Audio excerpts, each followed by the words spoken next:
Hello, hello. Welcome to episode 3 of Moms Who Achieve podcast. I'm your host, Regina. I'm here. I'm ready. I hope this past week has been amazing for you. And at the very least, you've taken some time out for yourself. For me, that looks like waking up 2 to 3 hours before my crew does, so that I can get my thoughts together, drink my tea, do some personal growth studies, working on my business. Maybe you even started to become more aware of your surroundings, your feelings, your thoughts, the words you say, the thoughts you allow in, your triggers, all of that stuff.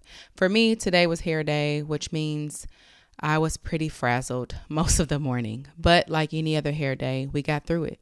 So today we are going to do a deep dive into the subconscious mind. If you haven't already, check out the show notes and get your Stickman PDF so that you have a visual of what I'm talking about. I gave full details about the Stickman in episode 1. In this episode, we'll discuss what the subconscious mind is and how it differs from the conscious mind. What important role the subconscious mind has in childhood, and what does that mean for us as adults? The significance of the thoughts that pass through the subconscious mind from the conscious mind, how our subconscious mind relates to our current thoughts, behaviors, and results. So grab your tea, coffee, Patron, whatever makes you comfortable, and let's dive in. And if you're multitasking, as I love to do while listening to podcasts, I'm here for you as well, girl. As you're looking at the Stickman figure with me, we see the large circle at the top of the Stickman is split into a top and a bottom. The top is the conscious mind. The bottom is a subconscious mind. Last week, we discussed that our conscious mind is where thoughts are created, accepted, or rejected through our senses and the ether, or for me, our higher self, source, whatever name you want to give higher power that connects us all energetically. Thoughts come in and we have the ability through our reasoning factor to decide if we'll accept or reject those ideas. Even when we aren't aware of that ability, it still stands. The subconscious mind is very different. It does not have the ability to reject thoughts, ideas, or beliefs. Even the most silliest idea or statement, it does not have a sense of humor, nor does it have the ability to understand when something is ridiculously untrue. This means that whatever ideas are passed on from the conscious mind is deemed 100% true to the subconscious or emotional mind. Bruce Lipton said this: "The conscious mind is a creative mind. The subconscious mind is a programmed mind." So when you hear about affirmations and the importance of speaking life into yourself, your children, this is why. It's tapping into the subconscious mind. On the flip side, when we do other things like consistently have negative self-talk, we begin to see those statements as true. And so the saying goes, our thoughts create our results. We can do the same and even on a larger scale to our children. And I'll go more in depth about that in a second. The important thing to remember here is that words and ideas and thoughts are taken literally into the subconscious mind, which is why it's important that we be aware of the ideas and thoughts that we accept. One key difference between children and adults is that children do not utilize their conscious mind. Now, I don't have hard and fast numbers for you, but the rule of thumb in my research is that children do not have the ability to use their conscious mind, at least until about age 7. Bruce Lipton, an American biologist known for his studies on epigenetics, does a very good job of explaining this with a scientific basis, and I'll drop his links in the show notes for you to go and learn more. So when you think of your child's mind, imagine that the entire top half of the Stickman is gone, obsolete. That means that as ideas and thoughts come into their minds, they do not have the ability to accept or reject them. They can't use their reasoning factors to decide, is this true for me? Do I want to accept this as true? Will this thought serve me? No, they don't have this ability yet. And so what does that mean? Well, I feel like Bob Proctor said it best. You are the product of other people's habitual way of thinking. And I'm going to say that again because I believe it's super powerful for us to understand or begin to understand why we have the results we have now, why we operate the way we do, where our beliefs come from. You are the product of other people's habitual way of thinking. Age 7, we are pretty much the products of our environment. Think about the limiting beliefs you have that are not serving you. Where do they come from? If you constantly hold tight to money, wanting to save every penny, won't even invest in yourself, feeling like you'll never have enough, Were you raised around adults that said things like, we don't have it, we don't have enough, that costs too much, no, you can't have that, I don't have the money, I'm always broke, there's never enough, I'm always robbing Peter to pay Paul? Were there fights or disagreements amongst the adults around you pertaining to money? Or simply were there negative connotations around money in general? So that saying, money is the root of all evil. If you grew up hearing this one, you likely struggle with the concept that you can in fact be rich and be a good person. That being rich is a great thing because the more money you have, the more people you're able to serve. Even if you know these statements are true, because they are, you may find that you're unable to fully grasp this idea deep down. The idea doesn't flow freely through you. This is because of a limiting belief that you formed in your childhood where you had no choice in the matter. And unfortunately, most of our parents had no idea how powerful their words and actions were, that they literally were raising an adult whose belief systems and personalities will be a direct result of the words they heard and situations they observed. They didn't know that their belief systems were being passed down to you and you had no choice but to accept it. There are many limiting beliefs you likely struggle with that we can address, but we talk a lot about new things and failing. This is a huge one for me. Did you get in trouble when you did the wrong thing? Were there any negative results from your actions? Were you punished in any way? Or were your mistakes made to be just that? Hey, everyone makes mistakes. It's part of life. You did your best. So likely not. And if you're like me, you may remember getting into trouble on many different levels when you did the wrong thing or when you didn't live up or add up to your caretaker's expectations, even if they were ridiculous expectations. Or maybe you only received positive affirmations in a nurturing environment when you did exactly what was expected of you, which means that today you may struggle with making your own decisions, going through with an idea or new adventure, unless other people have confirmed that it's a good idea. Always making choices based on what other people may think. Maybe you were only celebrated if you conform to those around you, which means that today it may be difficult to stand out, to do something different, even when you know it's the right thing for you. As an adult, do you feel like a burden? Did you hear things as a child like, kids are to be seen and not heard, and that was the environment that you were raised in?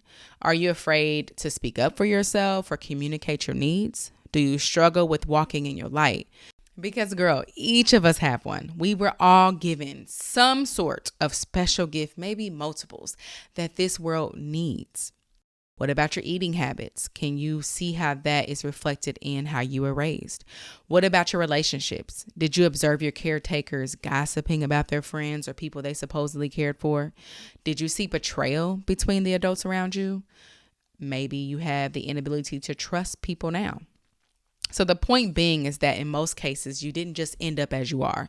Your beliefs were established as a child and were directly passed down from your caretakers who most likely had no idea the amount of responsibility they were given. And if they were, they had none of the tools to even begin down the road of self-healing to provide you a better, more nurturing and accepting environment. I point this out because as we move forward in the show, we have to understand that acknowledging is not blaming. It's difficult to speak negative about the people you love, especially if they're still here with us. But I don't think we can begin to heal if we aren't first honest about the pain in whatever form it showed up for you. So you acknowledge, but you don't blame, because blame and shame, as Brene Brown has proven, doesn't allow healing. And that's exactly what we want. So what does all this mean? For me, when I first realized this, it actually lifted a weight from my shoulders. I began to understand that I actually had a choice, and how beautiful that is to have the awareness of where your current beliefs come from. Because now you can start to address those paradigms that aren't serving you. And that's such a powerful realization, because you can move from victim to victor. As long as you're a victim, then it's always up to someone else or something else to change in order for you to change. When we shift our thinking from victor, we don't have anyone or anything to blame, just ourselves, which means we can do the work immediately. So a side note here. Y'all, this shit is heavy. It's an ongoing study for me. I'm constantly learning and elevating. So if this is your first time hearing this, it could be a lot. Let it just sink in. Be aware of how your body feels. Notice your thoughts and listen through this a few times, maybe. I also suggest that you start to follow these hashtags on TikTok and Instagram. Mindset shifts, limiting beliefs, inner child healing, paradigm shifts, subconscious mind, anything that has any kind of meaning on doing the work in our mind, because our thoughts create our reality, because you have access to the world, but it doesn't matter if you aren't using it to your advantage. My best friends are literally those I've never met. I use social media strategically to help deepen my understanding of the topics I'm interested in. I do not let social media choose what I consume. And that's really important because we have the world at our hands and it's up to us to use it effectively. Now that you understand the importance of our subconscious mind and how it relates to your belief systems today, you may be wondering, okay, Regina, I'm getting it, but how do I change it? What are my next steps? And through my research, I've discovered 3 main ways you can do so, but I'm willing to bet there probably are more. Let me know if you guys find them. The first way is through continual hypnosis, which is how it was downloaded to the subconscious mind as you were a child in the first place. You didn't hear negative beliefs about money once or twice. It was repeatedly said to you. Now, as an adult, at night when you go to sleep, the subconscious mind is in control. Remember, as a child, you only operated in your subconscious mind. Now you operate with your conscious mind, but when you're sleeping, your subconscious mind is full throttle. You can put your earphones on with repeated words of the new belief systems that you want to have. And you do that repeatedly over time, your subconscious mind will be reprogrammed. For me, I wrote down the beliefs I want for myself and then recorded those in my own words. This was powerful, and honestly, because I struggle with discipline, this episode is reminding me to get my shit together and get back to it. But honestly, when even as recording myself, saying the beliefs that I want to have, I felt the energy shift, like even before listening to it while sleeping, because I am saying something positive about myself and it's my voice and me that I often hear, like I'm my biggest critic. So I definitely felt the energy shift, and I've done a hypnosis session before, and what she did was record that for me, recorded the affirmations that we came up with, and the goal was for me to listen to that 21 nights straight. I didn't do it.